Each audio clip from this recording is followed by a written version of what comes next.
Avec moi, en ce moment, il y a un invité très honorable, le père Zacharia Boutros. Le père Zacharia, vous avez été appelé l'ennemi public numéro 1 de l'islam. Et il y a une prime de 60 millions de dollars d'Al-Qaïda sur vous. Et pour ceux d'entre vous qui ne savent pas, je suppose que la plupart d'entre vous le savent, mais pour ceux qui ne savent pas, le père Zacharia était celui qui est venu avant nous tous. Aujourd'hui, nous avons beaucoup de gens qui critiquent avec véhémence les fondations de l'islam, en passant par le Coran, en passant par la vie et les enseignements de Muhammad. Mais le père Zacharia était celui qui a tout commencé à l'époque moderne. Et c'est pourquoi un groupe comme Al-Qaïda veut sa mort. Et donc, nous sommes très honorés de l'avoir. Maintenant, sur le sujet de Muhammad, les musulmans apprennent que Muhammad était le plus grand homme de tous les temps.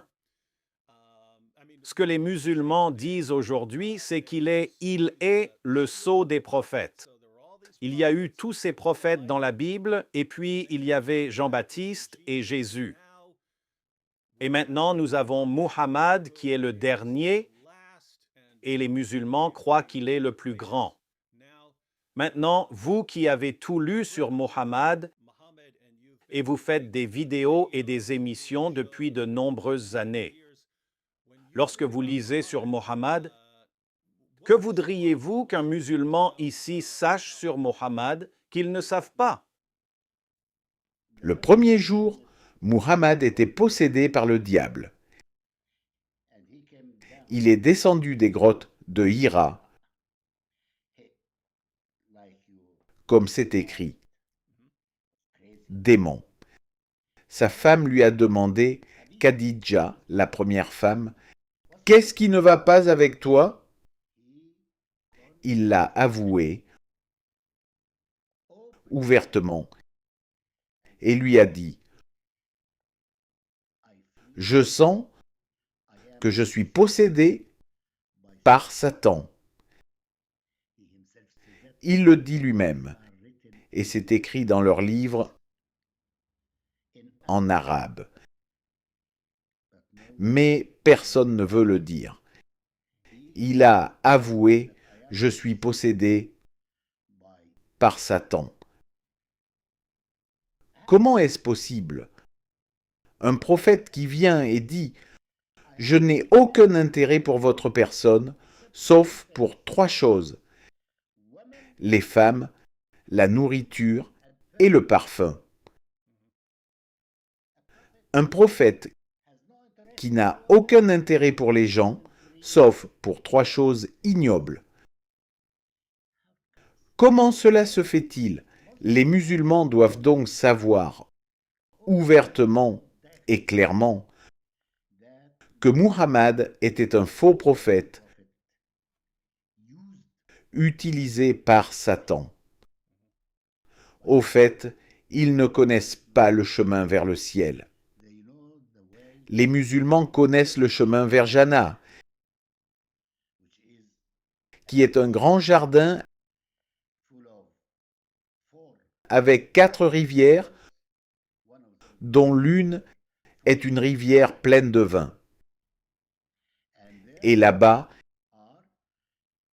il y a pour chaque croyant 72 concubines, de belles femmes. C'est donc ça le paradis de Muhammad, de l'islam. C'est un jardin.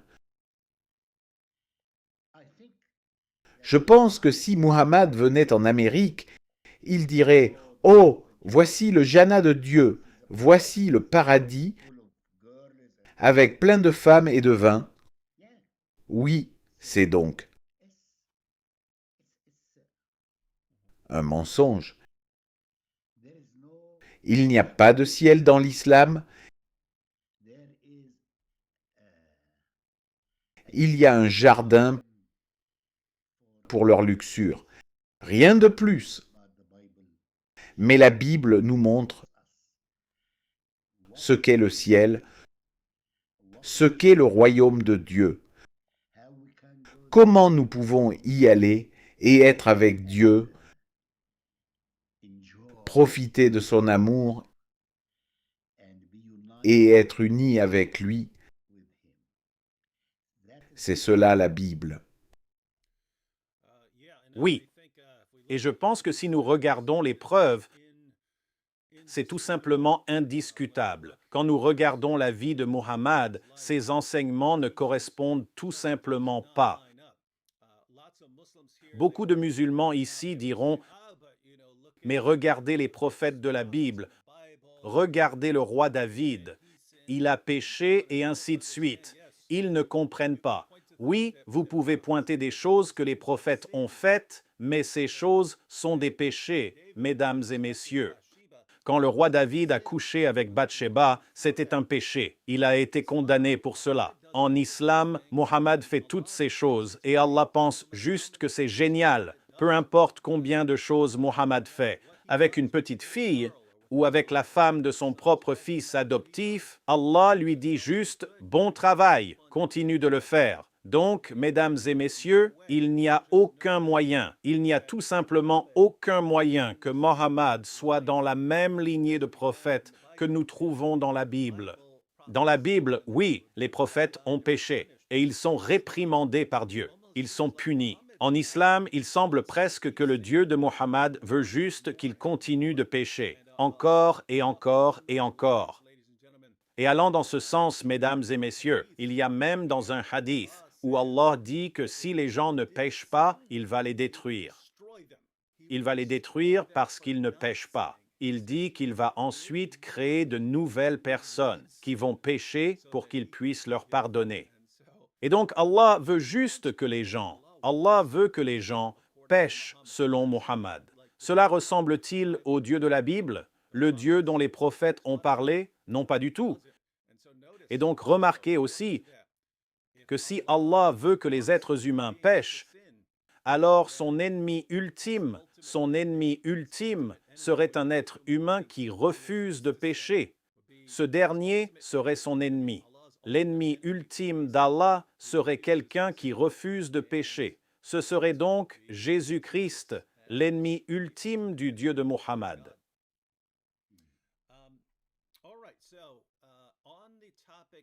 Très bien, donc sur le sujet de la Bible. Quand nous regardons l'islam, nous obtenons des choses très différentes. Quand je regarde le Coran semble louer la Bible. Il loue la Torah, loue l'Injil. Le Coran dit aux Juifs qu'ils doivent juger par la Torah et que les chrétiens doivent juger par l'Évangile. Et donc le Coran dit des choses merveilleuses sur la Torah et l'Évangile. Mais chaque musulman que vous allez rencontrer dit que la Bible a été changée, que la Bible a été falsifiée, qu'on ne peut pas faire confiance à la Bible. Alors que voudriez-vous que les musulmans ici sachent sur la Bible? Oui, c'est une bonne question. Écoutez, et tout le monde, écoutez-moi. Le Coran attaque la Bible et dit qu'elle est corrompue. Les musulmans disent cela, mais dans la réalité,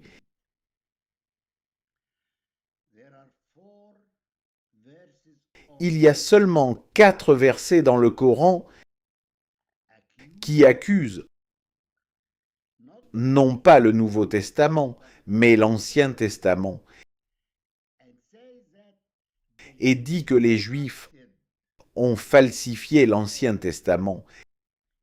Et quand il dit ça, il dit qu'ils ont falsifié la signification, l'interprétation,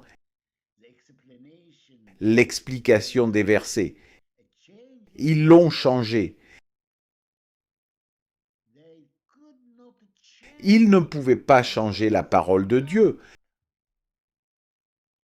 parce que Dieu a donné sa parole et personne ne peut la changer.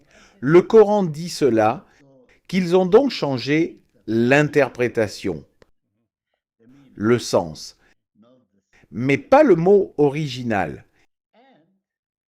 Et je défie chaque musulman dans le monde de m'apporter un seul verset dans le Coran qui dit que le Nouveau Testament a été falsifié. Même pas un seul verset.